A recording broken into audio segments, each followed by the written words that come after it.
Shalom teman-teman yang dikasih Tuhan, bertemu kembali dengan saya Kersogo di channel ini. Di kesempatan ini saya akan mengajak kita menyaksikan video undangan terbuka yang disampaikan oleh Ustadz Zuma kepada para pendeta, para misionaris, gembala, bahkan sampai kepada penatua. Dia mengundang supaya diskusi, debat secara ilmiah mempertanggungjawabkan kebenaran agamanya masing-masing. Topik yang dia tawarkan adalah mengenai keselamatan. Nah, kita akan mendengarkan videonya. Setelah itu saya akan memberikan penjelasan saya mengenai keselamatan di dalam iman Kristen. Dan juga bagaimana tanggapan saya secara pribadi merespon undangan yang disampaikan oleh Ustadz Zuma. Mari kita simak video berikut ini. Saya Zulkifli Abbas, Bang Zuma, secara terbuka mengundang seluruh pendeta yang ada di Indonesia. Mari kita pertontonkan Islam atau Kristen jalan keselamatan kepada manusia. Kami tantang untuk berdiskusi, kami tantang untuk berdebat, kami tantang untuk berbicara tentang Islam dan Kristen, supaya tidak ada dusta di antara kita. Katakan Islam itu benar, katakan Kristen itu benar, kita buktikan di meja akademis. Jangan mencuri pomba, haram. Jangan mencuri akidah umat Islam, haram. Nyatakan agama Anda benar dengan kita berdiskusi. Jakarta, Depok, Bogor, Bandung, Makassar, Kalimantan, Sumatera, mana lagi? Aceh, apalagi Islam Indonesia menunggu undangan para misionaris, pendeta, pastor, dan apapun itu, penatua untuk berdiskusi.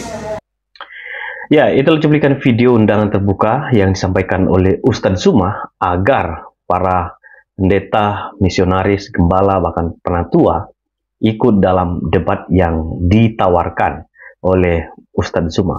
Sebetulnya orang Kristen bukan tidak mau berdebat dan tidak mau meladeni Ustadz Zuma dalam undangan yang dia sampaikan.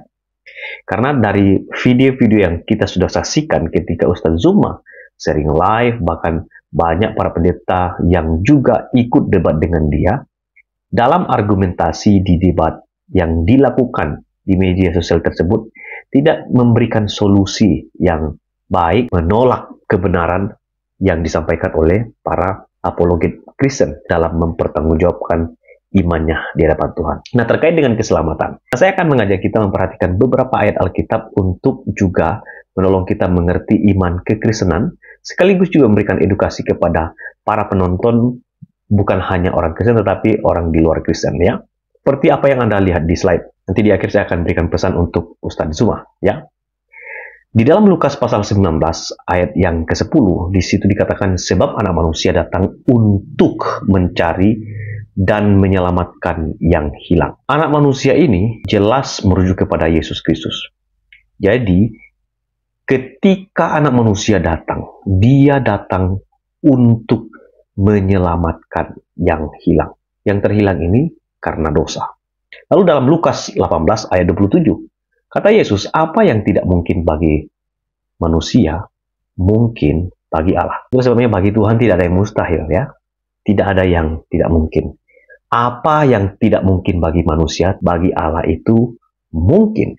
Ketika Allah menjadi manusia itu mungkin, karena dia adalah Allah yang berkuasa.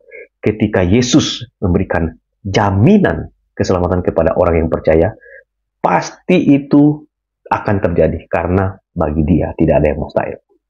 Nah, ayat yang sangat terkenal mengenai keselamatan, ya. Dan keselamatan tidak ada di dalam siapapun juga selain di dalam dia. Sebab di bawah kolong langit ini tidak ada nama lain yang diberikan kepada manusia yang olehnya kita dapat diselamatkan. Keselamatan itu tidak ada di dalam siapapun selain di dalam dia. Dia ini siapa? Di dalam Yesus Kristus. Ada banyak ayat yang sangat terkenal mengenai pernyataan-pernyataan Yesus yang menunjukkan diri sebagai Allah dan juga menunjukkan bahwa hanya melalui dialah manusia itu dapat diselamatkan. Dalam Yohanes pasal 14 ayat 6, dia katakan, akulah jalan dan kebenaran dan hidup. Tidak ada seorang pun yang datang kepada Bapa kalau tidak melalui aku. Itu adalah pernyataan yang sangat jelas dan tegas mengenai keselamatan. Kita tidak mungkin sampai kepada Bapa kalau tidak melalui Yesus. 1 Petrus 1 ayat 8-9. Sekalipun kamu belum pernah melihat dia, namun kamu mengasihinya. Kamu percaya kepada dia, sekalipun sekarang tidak melihatnya. Kamu bergembira karena sukacita yang mulia dan yang tidak terkatakan. Karena apa?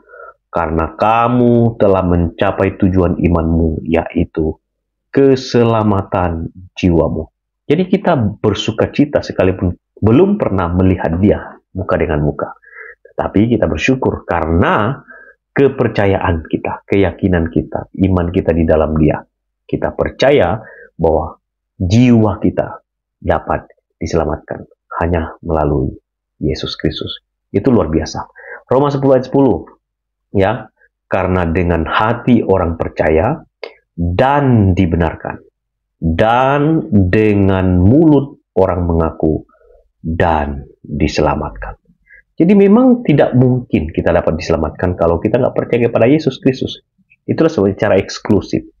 Ketika Ustadz Zuma mengatakan agama siapa yang paling benar yang dapat menyelamatkan, yang menjamin keselamatan, kami percaya bahwa di dalam Yesus kami akan memperoleh hidup yang kekal, dan itu jelas dan itu clear. Nah, terkait dengan pernyataan dari Ustadz Zuma, saya mengutip di dalam Amsal pasal 26 ayat yang keempat dan kelima. Jangan menjawab orang bebal menurut kebodohannya, supaya jangan engkau sendiri menjadi sama dengan dia. Jadi kita tidak mau menjawab orang bebal, supaya kita tidak masuk dalam kategori sama seperti orang bebal itu. Tetapi di sini dikatakan apa? Jawablah orang bebal menurut kebodohannya, supaya jangan ia menganggap dirinya bijak. Salah satu respon yang paling baik adalah tidak meladeni Ustadz Zuma saat debat. Bukan karena takut, tetapi karena kita tidak mau di dalam debat tersebut pada akhirnya saling menyalahkan, bahkan menghina. Itu yang kita hindarkan. Ya, itu saja yang ingin saya sampaikan dalam video ini. Kiranya video ini boleh menjadi berkat, memberikan edukasi bagi kita semua. Tuhan memberkati. Shalom.